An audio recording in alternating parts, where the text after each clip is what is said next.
Graça e paz, amados irmãos, para mais um momento de ensino da palavra de Deus. Nós queremos dar continuidade àquilo que estamos trabalhando sobre o que a teologia sistemática coloca como cristologia, ou seja, o estudo de Cristo. E trabalhando em cima, amados irmãos, do credo apostólico. Hoje iremos falar sobre Jesus, o Salvador, Jesus, o nosso Senhor.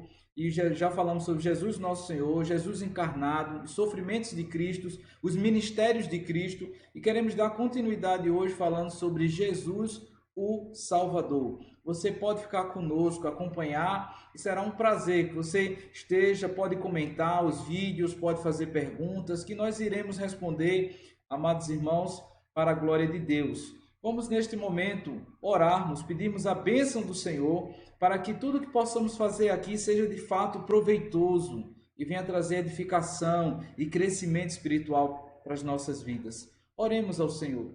Pai amado, Senhor Deus Todo-Poderoso, Tu és o Senhor dos senhores, Tu és o Rei dos reis, Tu és a nossa esperança, Tu és a nosso Salvador amado, e na Tua presença agora, ó Deus, rogamos e pedimos a Tua bênção, para que tudo que possamos falar, ó Deus, seja de fato agradável ao Senhor.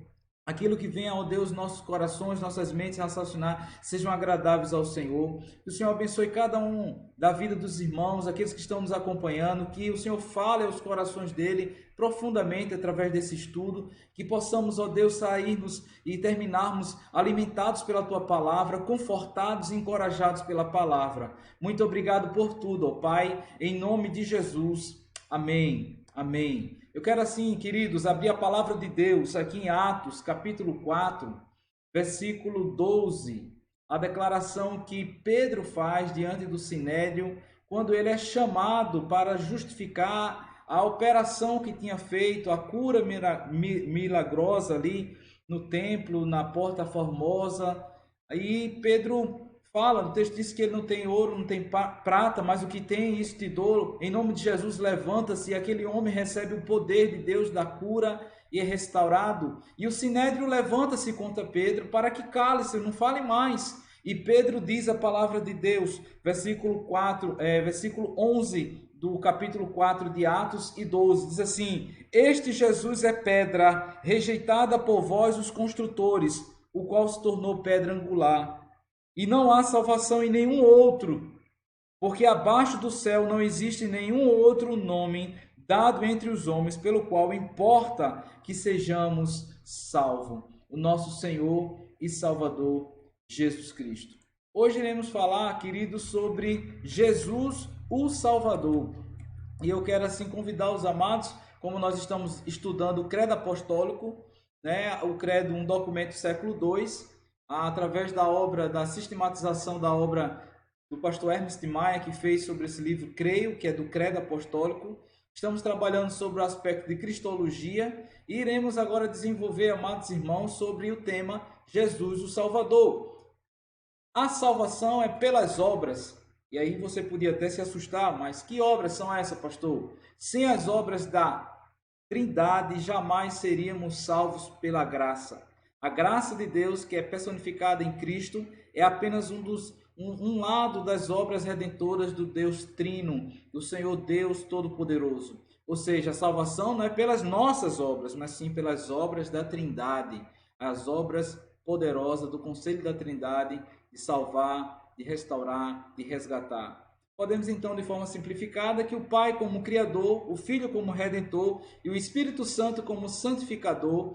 Amados, o que nos ajuda também a entender essa ideia é o que a W. Pink escreve como cada uma das três pessoas da Santíssima Trindade desempenha um papel em nossa salvação. O Pai quanto à predestinação, o Filho quanto à propiciação e o Espírito Santo contra a regeneração. O Pai nos escolheu, o Filho morreu por nós, o Espírito Santo nos vivifica. O Pai se preocupou conosco, o Filho derramou o seu sangue por nós e o Espírito Santo realiza sua obra em nossas vidas. Louvado seja o santo nome do Senhor. O Pai, de fato, providenciou, o Filho derramou seu sangue e hoje nós estamos, amados irmãos, nosso coração, o Espírito Santo realiza sua obra em nós. efetiva, poderosa e eficaz em nome de Jesus. E nós estamos então entendendo é que a obra então da salvação é a obra do Trino Deus. O Deus Trino é o autor e executor da nossa salvação. Do princípio ao fim, a salvação é obra de Deus. Como diz o texto, Filipenses 1:6, Paulo escreve ali aos Filipenses assim: eu estou plenamente certo de que aquele que começou a boa obra em vós há de completá-la até o dia de Cristo Jesus. E nós assim aprendemos, amados, no que se refere então à obra do Espírito Santo, a respeito da salvação, que ela torna de fato efetivo em nós aquilo que Cristo realizou definitivamente por nós. Portanto, sem a operação do Espírito Santo, o ministério sacrificial de Cristo não teria valor objetivo para os homens, visto que os méritos redentores e salvadores de Cristo não seriam comunicados aos pecadores. Tem um autor chamado Bavinck, Herman Bavinck, holandês, na sua dogmática reformada, diz assim: a aplicação da redenção pelo Espírito Santo não pode, em nenhum sentido, ser transformada em aquisição da redenção. Pois, embora o Espírito Santo receba todas as coisas de Cristo, a aplicação desse campo de operação é tão necessária e tão importante quanto a aquisição. E a este respeito, a aquisição e a aplicação estão tão fortemente ligadas que a primeira não pode ser concebida sem nem existir sem a segunda e vice-versa. A aplicação da salvação, da redenção, é o Espírito Santo. Mas, de fato, amados irmãos, a aquisição é por meio do nosso Senhor e Salvador, Jesus Cristo. Calvino fala que o Espírito Santo é o elo pelo qual Cristo nos vincula efetivamente a si. Nas Institutas, no livro 3, capítulo 1, parágrafo 1, sobre as Institutas, onde ele trata sobre a obra do Espírito Santo. A obra, então, amados irmãos, da salvação. Cristo cumpriu perfeitamente as demandas da lei e adquiriu todas as bênçãos que envolvem a salvação. A obra do Espírito consiste em aplicar os merecimentos de Cristo aos pecadores, capacitando-os a receberem a graça da salvação. Somente através do Espírito recebemos todos os bens e dons que nos são dados em Jesus Cristo. É Ele que derramou sobre nós as bênçãos da graça, obtida pela obra eficaz de Cristo. Desta forma, podemos dizer que o ministério soteriológico do Espírito Santo se baseia nos feitos de Cristo e que o Espírito Santo, ou seja, que o ministério sacrificial de Cristo reclama, ou seja, a ação do Espírito, a efetiva ação do Espírito em nossos corações. Bendito seja o nome do Senhor.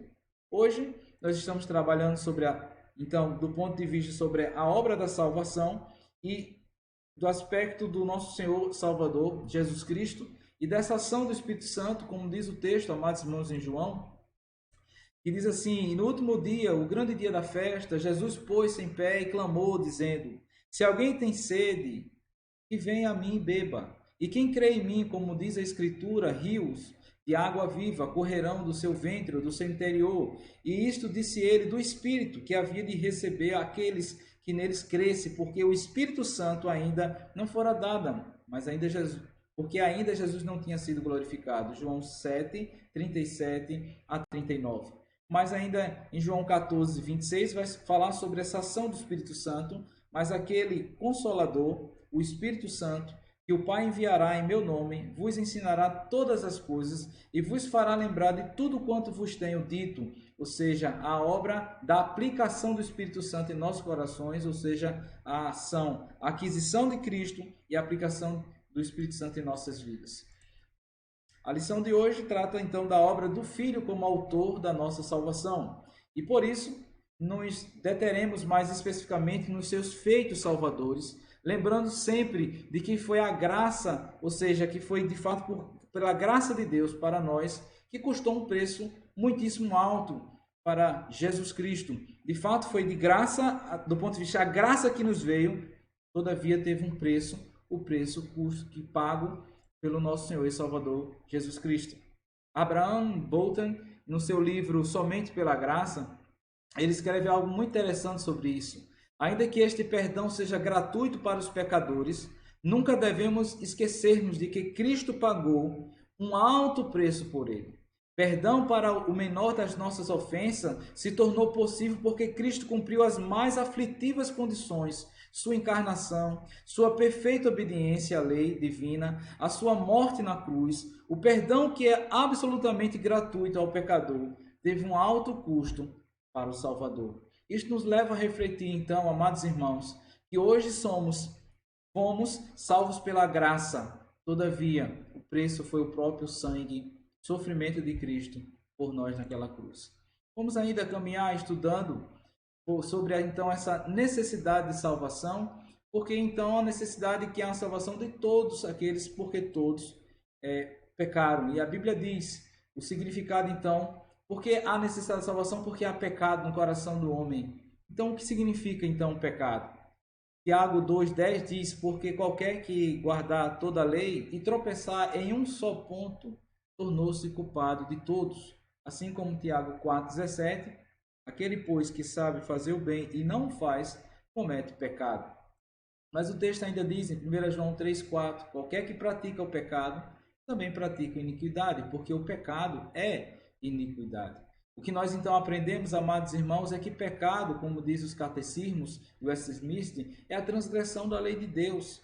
O pecado, de forma, ele não é algo assim, do ponto executado sem ofender ou sem quebrar, é o homem, isso é de fato natural, e percebemos isso claramente nas Escrituras, quando a palavra diz que quando pecamos, nós estamos de fato afrontando a Deus. E John Stott diz que o pecado não é um lapso lamentável de padrões convencionais. A sua essência é a hostilidade para com Deus. Manifesta rebeldia ativa para com Ele. Ou seja, o pecado, de fato, ele quer mostrar, ele quer contra aquilo que Deus estabeleceu para nós viver. Então há uma necessidade de salvação, porque o homem está em pecado. O pecado é universal. Todos pecaram. O homem, além de não querer nada, pode fazer, além do homem de não querer, não pode fazer nada para deixar de pecar. Após a queda, a natureza humana se corrompeu total e intensamente, se estendendo essa contaminação a todas as áreas da vida. Pecado, todos pecaram, diz a palavra, e foram destituídos da glória de Deus. Não há um justo sequer, diz a palavra também. A comunhão com Deus foi interrompida por causa do pecado. O pecado gerou a separação entre o homem e o Deus Santo. O justo, que é santo, que é justo, que é puro, que é sublime, o homem encontra-se num estado de rebelião contra Deus. A palavra nos diz, amados irmãos, que o homem pecando, o homem estando distante do Senhor, o homem está longe do Senhor. Diz o texto em Isaías 59, diz assim, eis que a mão do Senhor não está encolhida para que não possa salvar, nem o seu ouvido agravado, tapado para não poder ouvir. Mas vossas iniquidades fazem divisão entre vós e o vosso Deus, e os vossos pecados encobrem o seu rosto de vós, para que não vos ouça. Isaías 65 nos diz, estendi as mãos todo dia a um povo rebelde, caminha por caminho que não é bom, após os seus pensamentos. A ação de Deus de visitar, de sarar e de transformar o homem, amados irmãos, todavia o pecado trouxe essa separação do homem para com Deus. O pecado, além de trazer essa separação, de ser universal, de todos então estarmos embutidos em pecado, o homem está então morto por causa desse pecado. O pecado, como algo universal, trouxe como justo pagamento a morte de todos. A Bíblia diz em Romanos 6,23 que o salário do pecado é a morte, mas o dom gratuito de Deus é a vida eterna em Cristo Jesus. A Bíblia nos fala de 3 tipos de morte decorrente do pecado. Nesse aspecto, falando sobre pecado, nós estamos adentrando a uma das doutrinas da graça chamada depravação total. O homem então está morto e o pecado trouxe essa morte. A morte é a separação da alma e corpo, pelo qual todos os homens, com exceção dos que estiveram vivos quando Cristo retornar em glória, terão de passar por esta separação, por esta morte. A morte também, amados irmãos, que o pecado trouxe é a morte espiritual, interrupção da comunhão com Deus. Como já vimos, o pecado gerou a queda da nossa, e essa quebra da nossa comunhão do homem com Deus. A queda do homem significa que nossa morte espiritual, pois a vida estava em Deus e sem comunhão com Ele, nós estamos efetivamente e eficazmente, podemos dizer também, morto em delitos, em pecados, Efésios 2, capítulo 1. O pecado trouxe a morte eterna, a interrupção eterna e definitiva da comunhão com Deus. Os homens que morrem fisicamente, estão mortos espiritualmente, estando mortos eternamente para Deus, não tendo mais oportunidade de arrependimento, porque diz o texto em Hebreus 9, 27, que após a morte segue-se o juízo. Não há mais pastor, depois da morte tem alguma outra solução? Será que o homem pode voltar à terra, se arrepender daquilo que não tem? A Bíblia diz que agora é o momento, agora é a oportunidade, é a vida, a única vida que Deus nos deu foi essa. E a graça e a salvação é oferecida a nós. Por isso, amados irmãos, o homem que morre em pecado, de fato, essa morte é eterna. Ele está morto dos delitos e pecados, e ele saindo desta vida, ele está indo direto para a condenação. Nós, assim, estudando a palavra, a único, então, pelo qual nós podemos receber salvação é Jesus Cristo. Ele é um único Salvador. E, de fato, aprendemos 3 coisas sobre Jesus como único Salvador. Que o Salvador foi prometido pelo próprio Deus. A salvação proporcionada também por Cristo e a extensão da salvação proporcionada por nosso Senhor e Salvador Jesus Cristo. Vamos ao primeiro ponto, Salvador prometido por Deus. Após o pecado de nossos primeiros pais, Adão e Eva, a sua decorrente punição, Deus faz uma promessa. Porém, inimizade entre ti, serpente, que é Satanás, Apocalipse 12, 9, 20, versículo 2, e a mulher entre a tua descendência e o seu descendente, este te ferirá a cabeça e tu lhe ferirás o calcanhar, Gênesis 3,15. De fato, aqui temos o chamado Proton Evangelium, o primeiro vislumbre histórico do Evangelho de Jesus. Marcos capítulo 1, versículo 1 diz assim: princípio do Evangelho de Jesus Cristo, Filho de Deus. Primeiro evangelho escrito de Marcos, ou seja, o Senhor que viria em graça restaurar o seu povo, a comunhão com Deus. Ele viria como de fato veio, da semente da mulher, se construiu e se constituiu o segundo Adão, aquele que não caiu na tentação, aquele que venceu a tentação, aquele pelo qual trouxe vida eterna a todos nós. Meus queridos, nós podemos ainda continuar aprendendo sobre Jesus o Salvador, porque a salvação foi proporcionada por Cristo a nossas vidas, primeiro, porque é oferecida por Deus unicamente através de Cristo, mediante a pregação da palavra. Jesus Cristo é o único Salvador. A igreja anuncia a palavra, porque é através da palavra que Deus produz a fé salvadora em seus escolhidos. Como diz o texto, na pregação da palavra de Deus, como crerão se não há quem pregue? Irmãos, nós somos chamados então para pregar a palavra. Nós somos chamados para contar a nossa própria história. Nós somos chamados para contar o nosso sonho.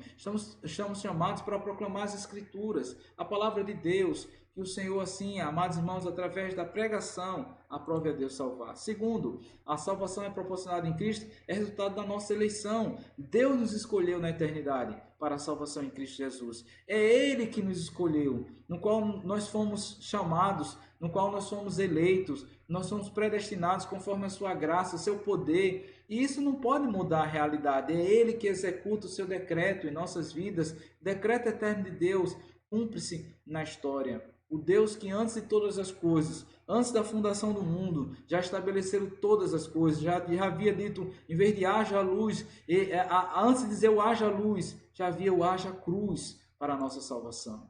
É a obra da graça de Deus. A nossa salvação é decorrente do pacto da graça, através do qual Deus confiou o seu povo ao seu Filho, para que esse viesse a entregar a sua vida pelos seus escolhidos. Cristo deu sua vida em favor de todos aqueles que o Pai lhe confiara na eternidade. Assim, todos os homens que creram, tanto no Antigo como no Novo Testamento, foram salvos pela graça e somente pela graça de Deus.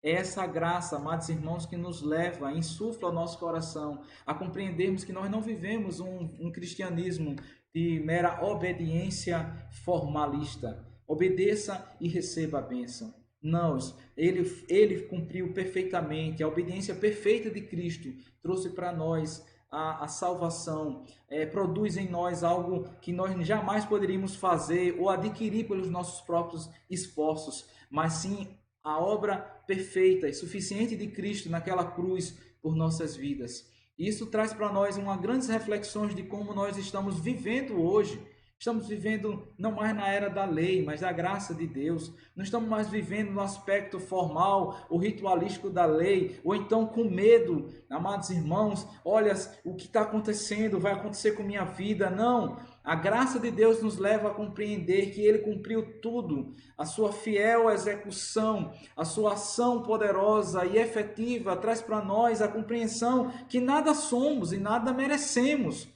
Por isso, não nos julgamos melhores que os outros, não nos julgamos mais sábios do que os outros, não nos julgamos muitas vezes, amados, superiores ou mais espirituais do que os outros. Muito pelo contrário, a graça nos leva a compreender que não merecíamos tamanha comunhão que temos hoje, tamanha perdão, a adoção, a santificação do Espírito Santo em nossas vidas. Jamais, amados irmãos, se a graça não sair da nossa mente e descer ao nosso coração, jamais iremos compreender que nada merecemos e nada somos, mas tudo foi obra dele e para a sua própria glória. Proporcionada então por Cristo isto. Quarto lugar, porque é efetivada pelo poder soberano de Deus. Deus age através de sua poderosa palavra, conduzindo-nos a Cristo, confessando-o como Senhor. Deus mesmo dá-nos a certeza de que fomos salvos pelo poder da sua graça, confirmando, selando, edificando, santificando e perseverando até a consumação, amados irmãos, do seu propósito em nossas vidas. Essa obra é efetivada e descansada sob o poder soberano de Deus. É proporcionada em Cristo porque é segundo a sua misericórdia. A misericórdia de Deus é uma demonstração de sua bondade para com aqueles que estão em miséria e pecado. Assim éramos, assim vivíamos, distantes, amados irmãos, vivendo uma vida louca, uma vida cheia de ídolos, cheia de idolatria. O ídolo muitas vezes no nosso próprio coração, nosso próprio ego, nossas próprias vontades, sem submeter à vontade e à graça de Deus. Mas o Senhor, pela sua misericórdia, viu a nossa miséria e nosso pecado. Ele veio ao nosso encontro. Ele sarou, amados irmãos, as nossas dores. Ele veio e transformou o nosso coração. Ele vem, amados irmãos, sabendo das nossas necessidades. Este é o estado do homem, até que Deus o salve.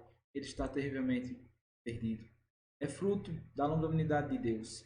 Deus é paciente na execução do seu juízo, oferecendo tempo para que o homem se arrependa dos seus pecados e sejam salvos por ele. Este é o momento oportuno. Este é o momento de voltarmos a nossa vida para Deus. Este é o momento de ouvirmos a palavra de Deus e dizer: Senhor, tem misericórdia de nós, fala ao nosso coração, transforma meu coração, tira meu coração de pedra e coloca um novo coração para a glória do teu santo nome. Assim, amados irmãos, nós aprendemos, segundo a palavra, agora sobre a extensão da salvação proporcionada por nosso Senhor Jesus Cristo. Primeiro, Jesus salvará todo o seu povo. Essa é a extensão clara e cabal nas Escrituras. Os que, portanto, são eleitos, achando-se caídos em Adão, são remidos por Cristo. São eficazmente chamados para a fé em Cristo. Pelo seu Espírito, que opera no tempo devido, são justificados, adotados, santificados, guardados pelo seu poder, por meio da fé salvadora. Além dos eleitos, não há nenhum outro que seja remido por Cristo, eficazmente chamado, justificado, adotado, santificado e salvo. Somente os eleitos. Deus salvará e Deus salva o seu povo.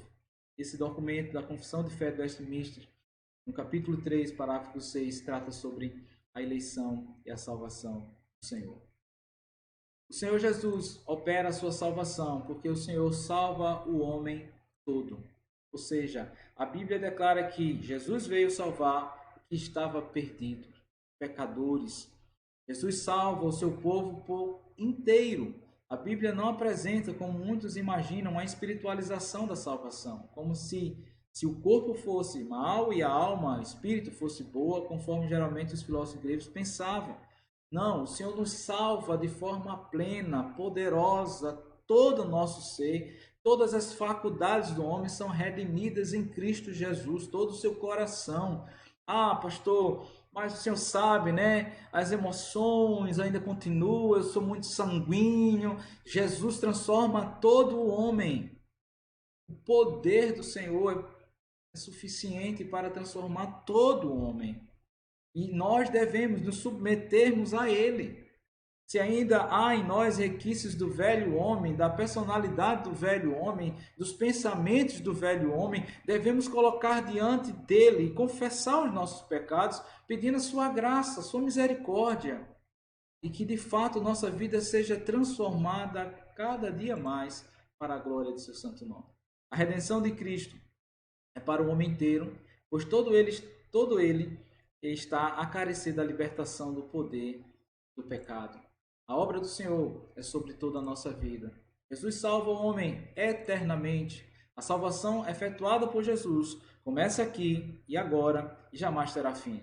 É uma salvação eterna, meus irmãos. É a bênção que o Senhor nos dá. Como diz o texto em João 3,36, aquele que crê no Filho tem a vida eterna, mas aquele que não crê no Filho não verá a vida, mas a ira de Deus sobre ele permanece. O texto de João 6,47 diz: na verdade vos digo que aquele que crê em mim, o Senhor falando, tem a vida eterna. Louvado seja o nome do Senhor. Agora, Jesus é o nosso único Salvador. As condições para nos apropriarmos então da salvação proporcionada por Jesus, por nosso Senhor Jesus Cristo. Primeiro, arrependimento. Deus nos conduz ao arrependimento sincero de nossos pecados, imprimindo nova direção em nossas vidas, transformando o que desejamos, fazendo com que desejemos a salvação oferecida por nosso Senhor Jesus Cristo. Essa obra de Deus que leva o homem a arrepender-se dos seus pecados, mostra então, efetivamente, como o homem é incapaz de salvar-se. E nós precisamos, amados irmãos, compreender sobre arrependimento. Não é o fato de dizer, Senhor, perdoa meus pecados, meramente como se fosse algo genérico. Deus perdoa, Deus sara, Deus transforma. Mas efetivamente hoje nós ainda que somos, já fomos alcançados pela graça do Senhor, cometemos pecado, falhamos, mas temos colocado esses pecados diante do Senhor. Temos de fato, Senhor, controla a minha vida sobre esses aspectos. Senhor, eu não consigo dominar isto. Senhor, eu não consigo amar. Senhor, eu não consigo perdoar. Senhor, eu não consigo tolerar. Nós precisamos nos arrepender dos nossos pecados, meus irmãos, e confessar ao Senhor. Isso é obra dele em nós.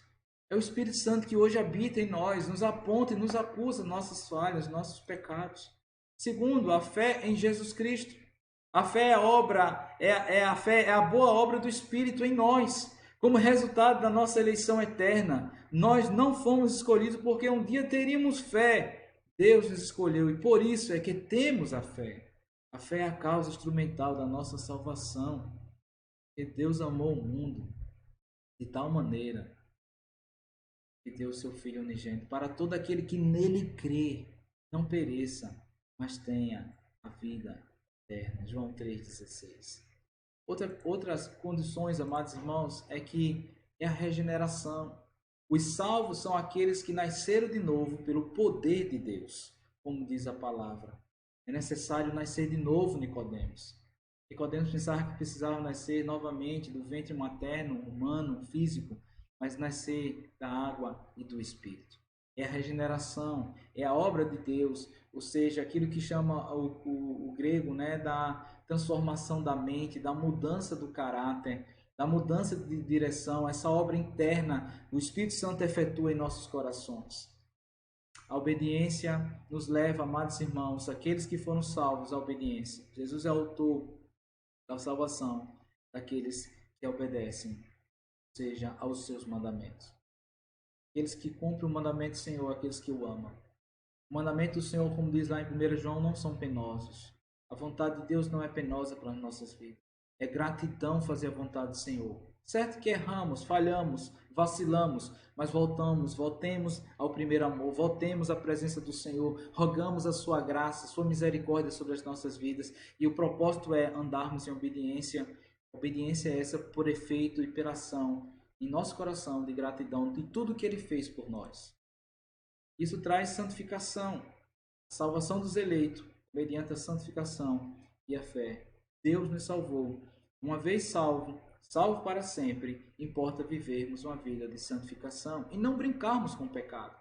Olha, pastor, eu acho que isso aqui dá para a gente fazer, e depois a gente vai se arrepende. Para, querido, nós devemos fazer a vontade de Deus. A vontade de Deus é a santificação.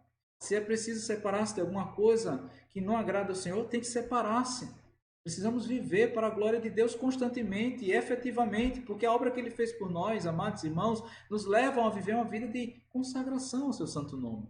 Dizer, Senhor, faz em mim a Tua vontade. Nós podemos, então, concluir este estudo fazendo algumas aplicações práticas para a nossa vida. Primeira aplicação, Jesus morreu por nós, não porque tivéssemos grande valor aos seus olhos, mas porque Ele nos amou. Não é porque eu sou tão precioso, mas é porque de fato Ele me amou. Segundo, por outro lado, você já pensou no valor que Deus confere a cada um de nós ao ponto de providenciar a nossa salvação desde a eternidade?